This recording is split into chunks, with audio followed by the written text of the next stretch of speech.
All right, everybody, welcome to another deep dive. And this time, It's real estate. yes, it is. And we are talking layers. Layers. Evil layers. Oh, yeah. So the source material for this week's deep dive is a segment. Oh, a segment. Yes, it's just a segment from a show called Podcast Paradox. Okay, I've heard of that one. You know it. And Yeah, it's pretty out there. yeah, it is.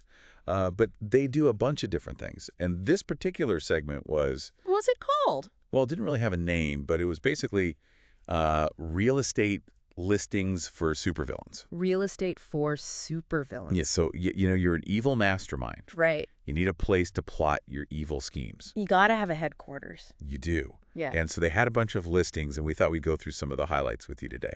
I am excited. Me too. All right, so first up we have the Volcano Mansion. Ooh, a classic. A classic, right? I mean, Yeah. who doesn't want to live in a volcano? I mean, if you're a supervillain. If you're a supervillain, right? Yeah. So,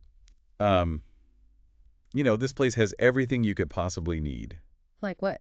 Well, first of all, it has a molten lava moat, Safety first. right? And it has a villain monologue balcony with sweeping views of the fiery caldera below. Dramatic. Very dramatic, right? You're going to need that for all those dramatic entrances and exits. Definitely. And of course, no volcano lair would be complete without an escape tunnel 3000, Of course. right? So, just in case things get a little too hot. Which they probably will. Yeah, you can make a quick getaway. Yeah, you'll need that. You will. But, yeah, I don't know about you, but I'm kind of picturing the insurance premiums on this place. Oh, yeah, those have got to be sky high. Imagine calling your insurance agent. Like, yeah, Mr. Insurance Agent. Yeah, the laser accidentally ignited the lava moat again. Yeah, could you send someone over to, check the deductible? And the cleaning, like, volcanic ash everywhere. Oh my gosh, right. You'd need like a whole army of those little robot vacuums. Constantly running. Yeah, so maybe a volcano lair is a little high maintenance. Yeah, maybe just a tad. But cool factor, definitely high. Off the charts. Off the charts. Okay. So let's move on to something a little more, I don't know, a little more watery. Okay. I like where this is going. Yeah. So we have the underwater dome. Ooh, underwater. Yes. So, This is very James Bond. it is. It's like something straight out of a James Bond movie It's lasers. with lasers and sharks. Oh, sharks. And, maybe a giant squid or two just for fun. Why not? Right. But one of the things I love about this listing is that it mentions advanced soundproofing for evil laughter. Oh, of course, because you don't want to disturb the fish. Right. You don't want to scare away all the local marine life with your maniacal cackling. Exactly. Got to maintain that villainous mystique. Right. Even underwater. Even underwater. But I do have one question, though. What's that? What about those dolphins? Dolphins? Yeah, those dolphins that always seem to be hanging around underwater lairs in the movies. Right. Do you think they could be like skies for the good guys? Oh, that's a good point. Like maybe they're reporting back to Aquaman. You never know. You never know. You can never be too careful when you're dealing with aquatic life. All right, so let's move on to something a little more traditional, shall we? Okay, lay it on me. So next up, we have the Haunted Castle. A classic. A classic, right? Yeah. I mean, it's like the villain starter pack. Comes with everything you need. It has cobwebs, Check. secret passageways, Tech. dungeon, Right. ghosts. Oh, yeah. But- Bonus. Built-in spooky staff. Exactly. But, it does make you wonder, What's that? do ghosts pay rent? That is a good question. And what are their rights as spectral tenants? I'm not sure there's a legal precedent for that one. Right. Imagine trying to evict a ghost. Yeah, good luck with that. Like, get out of my haunted castle, you freeloading phantom. Yeah, they probably just haunt you even more. Oh, totally. All right, so let's say you're a villain on a budget. Okay. You're just starting out. You're fresh out of Evil Academy. You're an evil intern. Yeah, you're an evil intern, and you can't afford a volcano lair or an underwater dome or even a haunted castle. Right. What do you do? What do you do? Well, you go for the abandoned warehouse. Yes, the classic villain starter home. Exactly. Yeah. It's affordable, it's spacious, and it has that industrial chic aesthetic that's so popular these days. Exposed brick, flickering fluorescent lights. Maybe a stray oil slick or two. Ambiance. Ambiance. Yeah. But, one thing that's always kind of bothered me about abandoned warehouses, What's that? the roof always seems to be in danger of collapsing. Yeah, that's not good. Especially if you're in the middle of, constructing a death ray or something. Right. Timing is everything. It is, but, hey, at least the rent is cheap. That's true. You can't beat that. All right, so let's say you're a villain who dreams big. Okay, bigger than an abandoned warehouse. Much bigger. We're talking intergalactic level big. Okay, I'm intrigued. You need a lair that's as ambitious as you are. All right, what do we have? So how about a moon base? Our moon. Yes, a moon base. I mean, come on, it's like the ultimate power move. You're just looking down on everyone. Literally looking down on Yeah, everyone, yeah. right? And the commute would be amazing. No traffic. No traffic, just you and the stars, and maybe a few stray asteroids. Although the internet connection might be a little spotty. True, but imagine the pranks you could pull. Like what? Like you could just like nudge a giant asteroid towards Earth and be like, oops, my bad, did I do that? That's hilarious. Right, and then you could just sit back on your moon base, sipping your space cocktails, and watch the chaos unfold. Peak villain move. Peak villain move. But okay, let's say you're a villain who wants a lair that's a little more down to earth, but still full of surprises. Okay, I'm listening. So how about a jungle hideout? Ooh, a jungle hideout. Yeah, so you could be one with nature, Commune with the animals. right? But also have a secret lair full of booby traps and maybe a few trained monkeys. Or jaguars. Or jaguars, right? And, you could have like a moat filled with piranhas. Of course. And a secret entrance hidden behind a waterfall. Yeah. Very dramatic. Very dramatic, right? But, I do have one concern. What's that? The mosquitoes.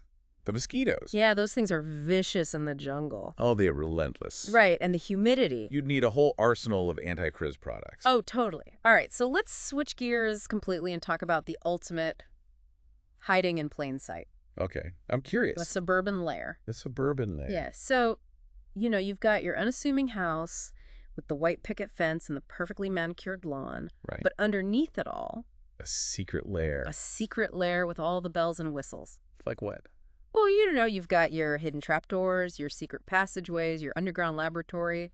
And a rocket launcher in the garage. Right, just gotta have a rocket launcher in the garage. For emergencies. For emergencies, right? But imagine having a barbecue with your neighbors. Okay. While your minions are constructing a death ray in the basement. The perfect cover. Right? Yeah. Like, hey, Bob, can you pass the ketchup? And could you tell Steve to hurry up with that laser grid installation? We're having guests over. That's hilarious. Right. But I do have one question, though. What's that?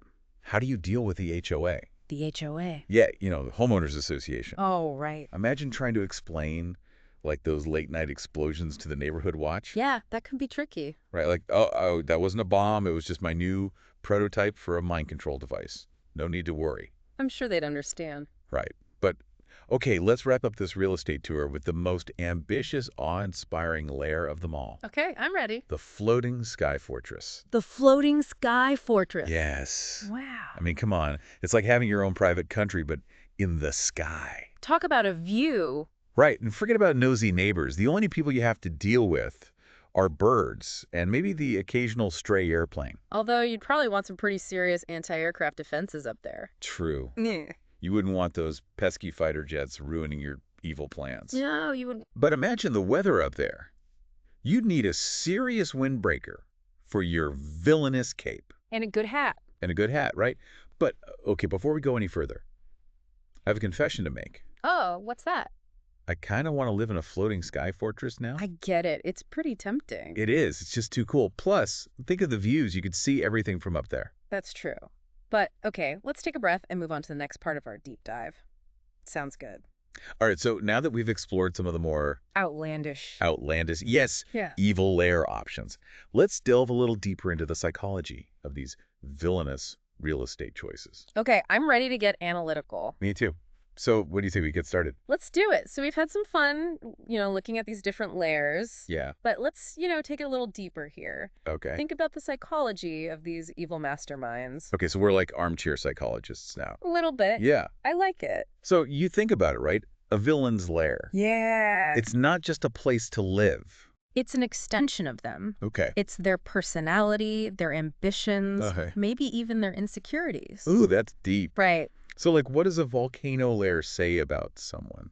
Well, I think the volcano lair, it's all about power, dominance. Right. They're not content with ruling a city or a country. Yeah. They want to control nature itself. So they're like drama queens. Pretty much. Okay. They want to make a big entrance. Yeah. They want to be seen. You got it. They want the world to tremble. Literally. Yeah, literally. Okay, what about the underwater dome then? The underwater dome. Yeah, what kind of villain lives in a fireball? Well, I think the underwater villain is all about secrecy, Oh, isolation. right. They're in the shadows, Yeah. away from the world. They're like deep thinkers. Yeah, the strategists. Okay. They plan their moves. Yeah, I get it. They strike when you least expect it. But is it a little creepy down there? Maybe a little bit. Yeah, all those like glowing things staring at you. In the pressure, Oh, yeah. being underwater all the time. You'd have to like adjust. Yeah, psychologically, that could do a number on you. Yeah, you'd be talking to the fish. Maybe invent your own underwater language. Okay, that's kind of cool though. It is a little bit, yeah. All right, so Haunted Castle. Haunted Castle, yeah, that's the classic. Yeah, who lives there? I think the Haunted Castle villain. Yeah. They're obsessed with the past. Okay. A little melodramatic. Sure. And they definitely love Gothic architecture. Yeah, okay, makes sense. They see themselves as part of a legacy of evil. Okay. They probably quote Shakespeare Oh, yeah. during their monologues. I could see it. And they probably have a collection of medieval torture devices. Oh, gosh. Okay. Somewhere in the castle. Yeah, that's a little scary. It is a little bit, yeah. But also kind of elegant. Yeah, they have a sense of style. Yeah, okay, so what about the villain who's just starting out? The abandoned warehouse villain? Yeah, like the intern? Yeah, the intern. What are they like? I think they're all about practicality, Okay. resourcefulness. Yeah. They're not flashy. Right. They're the scrappy underdogs I like it. of the villain world. Okay. They're looking for an advantage. Right. They're not afraid to get their hands dirty. They're like the DIY villains. Exactly. Like they build their own death rays. Yeah, out of spare parts. I love it. They're the MacGyvers of evil. Okay, the Moonbase villain. Moonbase. Yeah, what's their deal? I think they're all about ambition. Okay. Detachment from humanity. Yeah.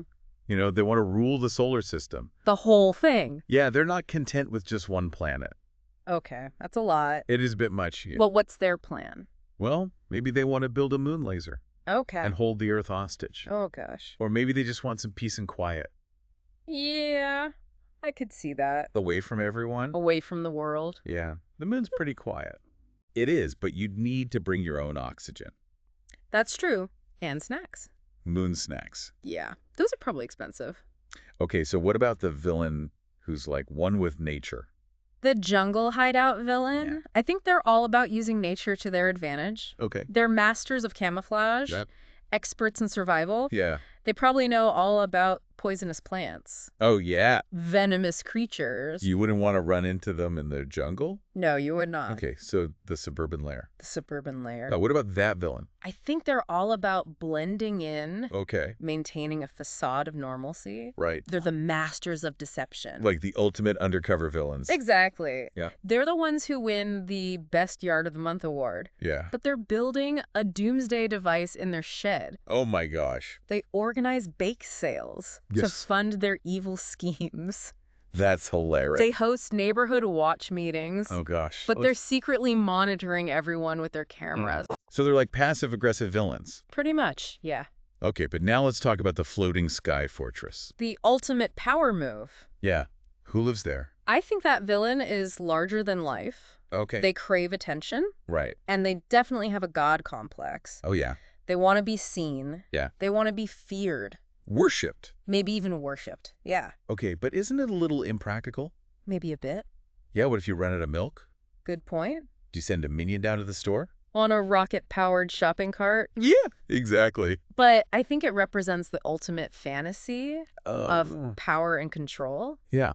Being above it all. Untouchable. Literally looking down on everyone. It's like keeping up with the Joneses, but for villains. Exactly. It's Oh. the ultimate status symbol. So it's fascinating how each layer reflects the villain, It is, yeah. right? And it reminds us that even villains are human. Well, human or alien or robot, Yeah, but they have their motivations. Yeah. Their desires, their insecurities. Yeah. Even though we're laughing, Right? there's a lot to learn about evil Yeah, and the human psyche. absolutely. So now that we've done that, Yeah.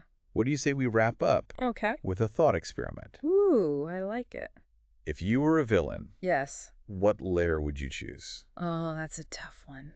And what would your evil plan be? Okay, let me think about this. Okay. All these lairs are pretty cool. Yeah. I think I'd go with the jungle hideout.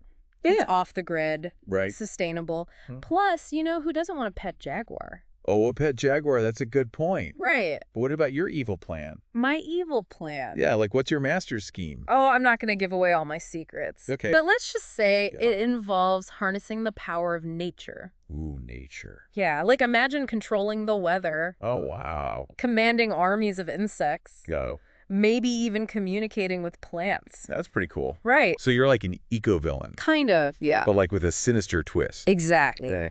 Yeah. Like poison ivy, Yeah. but with more science. More science. And better fashion. Okay. Yeah. Poison ivy needs a new wardrobe. Yes, she does.